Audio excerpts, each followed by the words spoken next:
Good morning. I'm so Morning. happy to be here today with Mono Brown, death doula and friend. Welcome to the Living Resource Project, Mono. Thank you. So, the Living Resource Project is a compassionate communities project that serves to remind us that we all have what it takes to support the living and the dying among us, and that we need each other in this journey of life through to death. So, Mono, so thrilled to have you Yeah. here. Oh my gosh, it's my pleasure. Mono, can you start off by telling us a little bit about the path that led you to your work that you do today as a death doula? Mm, Absolutely. Uh, I I have to say, I think the practice that I have as a death doula really honors how I got here. I did a PhD in English in health humanities, and it took a long time, took a little while. And because I was working in the study of public health messaging, I had a really big Google News search delivered to my inbox on a daily basis. And, over the course of several years of gathering stories, I learned a little bit about some of the changes to the culture around end of life. So, for example, I heard about Atul Gawande's work, and I read his book Being Mortal, and I got some news stories about end of life doulas, and I found it really compelling. This move away from the medicalization of end of life toward a more, I guess, sort of person-centered and more caring and compassionate approach. But of course, I was trying to finish a dissertation about public health, so I kind of had to shelve my interest in this side topic until I finished my PhD. And by that time, I was teaching college, and in one of my courses, which is more of an interpersonal communications course, students were giving presentations, and one group was doing Myers-Briggs and communication. And so we all did our Myers-Briggs, and I had done it before. But for some reason, I think after finishing my PhD, it really landed with me that one of the results, thankfully, was college professor for my Myers-Briggs. But then the other one was a bereavement counselor. And I thought, I am not going back to school to become a bereavement counselor. Like I swore off long degrees for a while at least. But I thought, I know that you can be a death doula. And I was with someone at the time who is a birth doula, and I recognized that it might not be such a lengthy course of study. So I took to Google again and found out that Douglas College had this course, Brev 1100, and it was an opportunity to pursue further study in this area. And of course, I took the course under your instruction right before COVID. We had this beautiful time together going up to Squamish and spending time in such a beautiful environment. And it inspired me to keep going, which is what I did. So I after our course, we were of course in lockdown, and that gave me some time to earn experience to register with the End of Life Doula Association of Canada. And since then, I'm predominantly a college instructor. That's really my full-time job. And I have this passion project that's super important to me as a death doula. I do very limited client work, and I find other ways to, be a doula in the world as well. So that's how I got here today. Amazing. Thank you, Mono. Do you mind sharing a little bit more about what you've done in the downtown east side?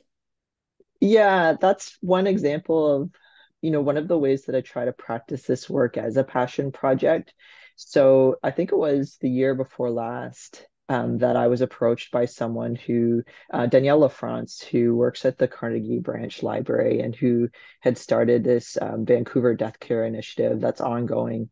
And so I had the opportunity working with Danielle to do some workshops for members of the downtown East Side community, people who go either to the library branch or to Oppenheimer Park, which is where we had our second event. And the work, I think, was just intended to hold space um, for people in a community where there's just higher rates of death, untimely and tragic loss of life due to um, overdose, and just genuinely, I think, a real authentic sense of vulnerability around death and dying that deserves to be honored and respected and held with some care. So, Danielle is really the force behind that work, and I was hugely grateful to her for inviting me to participate. It's the kind of work I'd like to do more of because I really think that there shouldn't be walls around having sacred space to tune into death and dying and really grapple with and feel supported in understanding what it means to us. For those of you listening that aren't familiar with the downtown east side, it is an area where there's a higher population of unhoused people and people that have addiction issues, mental health issues. And it's amazing that you're out there doing this very important work with that vulnerable population that often gets overlooked. I'd certainly like to do more of it. And something that I just share is that I think it's still an area where more could be done. And I wonder if sometimes there's still a taboo around talking about death and dying as maybe something unwelcome. But that was not the experience I had going into the downtown east side. And again, for a limited series of workshops, but I know that work is ongoing. People just, I think, really welcomed the opportunity to carve out space and have some intention around those conversations. Well, you can only imagine it's something that is a lot more present in that community than any other community in Vancouver. Hmm. And um, it would be, I'm sure, quite confusing to not have conversations about something that happens so regularly. Hmm. Um, But here we are. Well, but not here you and we I, of course. no, but here we are. Yeah, Yeah. again, more work needs to be done for Hmm. sure. Truly. Mono, can you share a story about the work that you do? Perhaps a story about a client or a situation that somehow changed you or surprised you or deepened your understanding of the end of life journey? I've thought a bit about this question about, what about the work that I do surprises me or has changed my view of death and dying. And something that's come up is just that there is an element of shock and surprise when death comes. And I think that that's the balance that we have to hold as humans on Earth is between death as something we need to prepare for, how meaningful that work is, and death is truly one of life's great mysteries, probably a shock and surprise, and that the point of working to get ready isn't to root out those reactions completely because they are so human and so rooted in our capacity for empathy. So it's really a big focus for my work with clients, this question of what do you know about and your own end of life. This past year, for example, I'd been working with a couple. It was a huge gift to me to work with them. And they approached me because one member of this relationship had had a health crisis that I think ultimately played out in a kind of near death experience. And so in our sessions, I did really focus on inviting the person who had had the health crisis to pursue some clarity around what death could look like for someone with their medical prognosis. And that's like, how comfortable are you in asking your doctor, what would death feel like for somebody with this condition? What can I expect? And that's exactly what this client did. And at the same time, it was ultimately a surprise to me and to the surviving client when the person who had had this health crisis died because one of our last sessions together was really focused on the future for the person who had been grappling with a health issue. I think there was still so much value in the work we had all done together because for the surviving client, that person had so much clarity about their loved ones' wishes, wants, values, beliefs, and even what they expected their death to be like.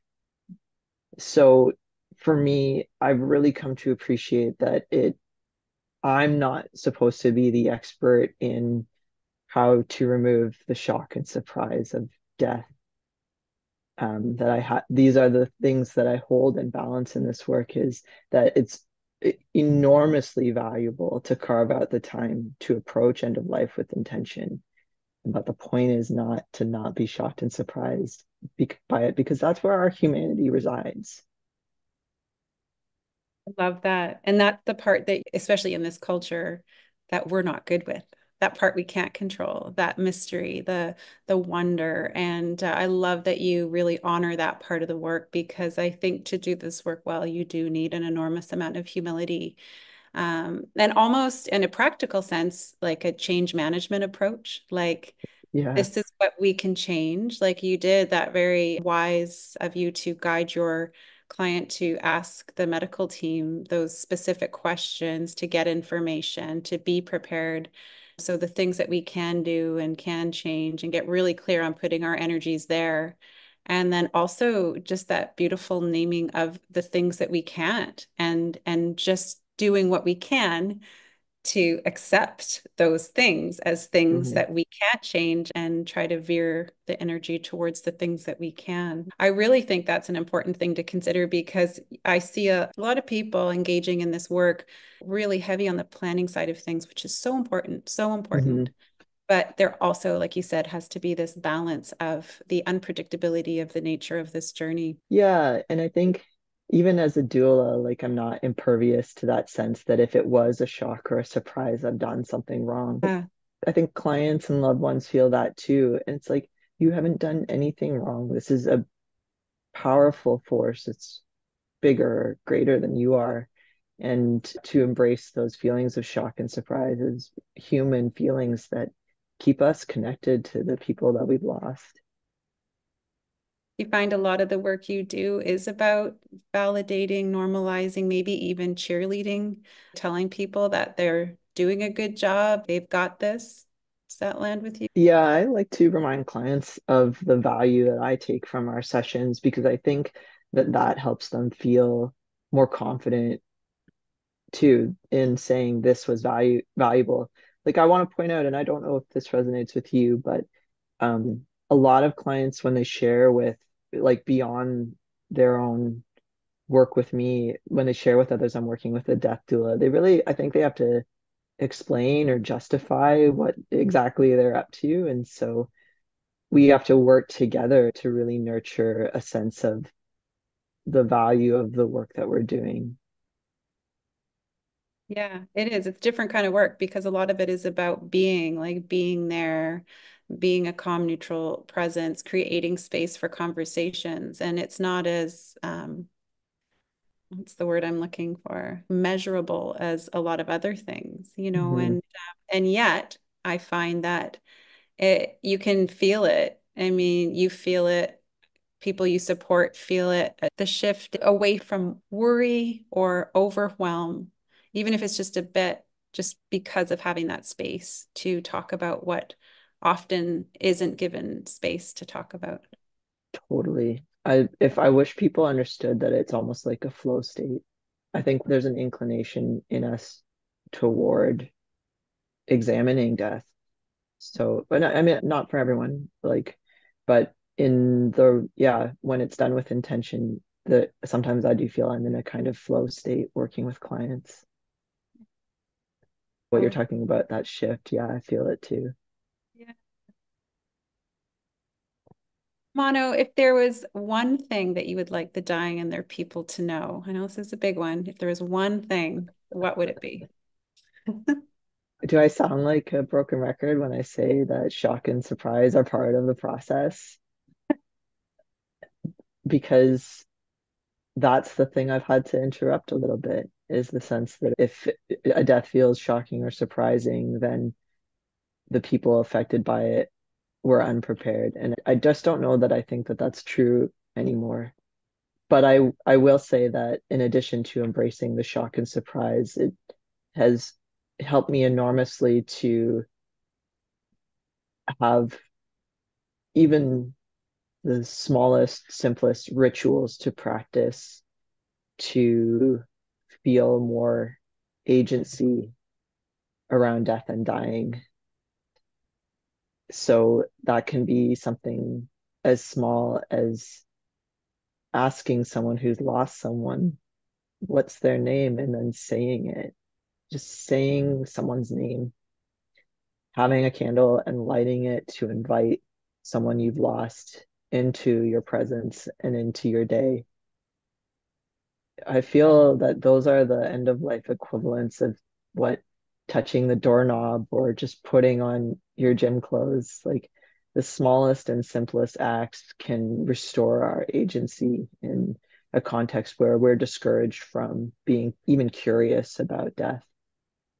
So there is the shock and surprise to embrace, but I want to balance that out with the value and the real joy of forming rituals because we've had those for so long. And I had a religious upbringing, so I still, I suppose, have some religious practices that I could bring to bear on death and dying and loss and grief.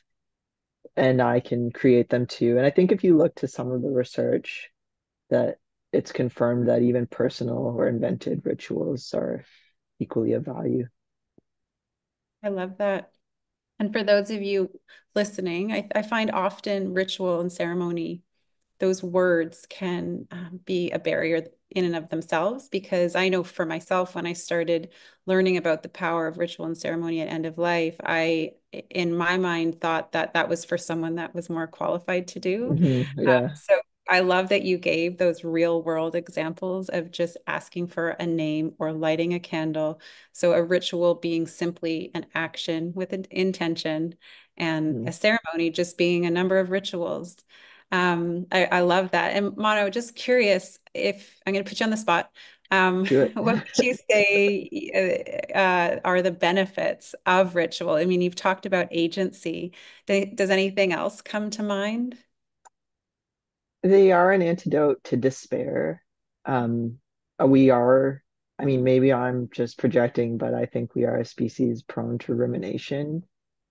And over time, to ruminate on regret or despair in the face of loss, I think my own sense is that not tending to grief puts one on a path toward death anxiety because what we fear that which we believe we cannot handle. And anxious as the next person. In fact, I probably have more than your average because I'm also prone to rumination. But I think that if we can take charge a bit, and we are a culture that's so skilled at habit formation and goal setting, or at the very least for one that embraces those impulses. And this is just another area where it's a value. So that can be another clue too. Am I feeling anxious? Am I feeling anxious about death? Can I restore the balance by having different approaches to conflict? I'm not saying root out the death anxiety, but can I incorporate different approaches to death to just restore a bit of balance? That makes a lot of sense to me. I also find too that ritual is so powerful because it slows things down. You know, it just sort of seems to allow that internal timing to catch up with the external timing, like that slowness of it. I find that is, it's almost like a touch point where you can just take a breath or a pause, take a beat.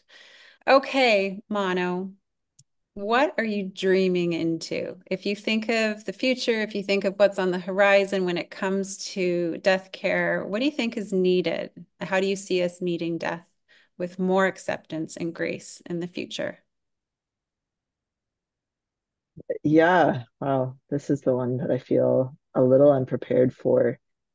And I think the future that I dream of is one in which people just heed the call. Like we talked a little bit about this before we got on the recording, that I hear a lot from people who are curious about training to become a death doula. And I think what they're looking for is someone who will say, go for it. And so that's what I'm doing in this video. I'm saying go for it because I think it can't hurt, right? Like when people fell in love with yoga, lots of them gave themselves permission to do the teacher training, and some of them may not be yoga teachers, but they did deepen their practice. And if there's any area of your life in which you've given yourself permission to go deeper, then I say go for it if this is one area where you would like to deepen your, you just enrich your perspective. Um, I've found a way forward that for me looks like being a college instructor by day and having a, a passion project that gives me a sense of purpose. And so it doesn't have to look any one particular way, but it is something that is worth doing. Heed the call. And I find, in the Douglas course, there are a lot of people that take it and have no plans on becoming a death doula. There's a lot of people that study death care that do it. Maybe they're in a profession where they are working with dying and grieving people and they just want some more tools for their toolbox. Some people, you find it's usually about a third, a third, and a third in the classes that I facilitate out of Douglas. Some people take the course just because they do want to become a death doula. And there's about a third of people in those offerings that take it because of this curiosity to get a deeper kinship with death. And I don't want to say funny, but it shows how far we've come Yeah. from being human, where we have to go to a college and take a course to become acquainted with a natural human experience. So, yeah, I think that really says a lot. Hopefully, Yeah. Ooh. lifting. But when I was pondering the course, I thought, well, if I took a course on taxes and didn't become a preparator, like a tax preparator, nobody would balk. And I was like, what's the worst that could happen if I took a course? And what did they say? It's death and taxes. I don't know. I really felt that there was not going to be any harm. There was not going to be any harm in it, and a lot of value could come from it, and that's been true. But it does involve being open to the many different ways that a practice could look. And so that is a bigger, and that's a part of this being a bigger cultural shift that we're making. And I think you've pointed to that a few times by talking about transformation. Like we are undergoing, I think, a huge cultural shift in our relationship to death and dying. And for some of us, that might mean that the practice that we dream of as death doulas is one we have to work towards for future generations. Yeah, Yeah, go for it. There you yeah. go. When I think about not just the Douglas course, but I've talked to many people that have gone through different trainings in the realm of dying and grief. And the one term that comes up all the time is like, this was life changing. Hmm. And I do think because you are evoked in these trainings, because often you are having conversations and discussions about topics that you typically don't. And I find that people usually come out of these trainings just feeling like everybody needs to take this and they're just a different person than they were going in than they were coming out of it. And I think again, it just really speaks to the importance of these conversations wherever they happen and this connection that we really need to this natural part of life, death. Hmm. Hmm. Yeah. Okay, Mono, to end our time together. I'm going to grab my gratitude deck. We're going to end on a note of gratitude. I love it. This, this is from the schooloflife.com. It's the sweetest little deck.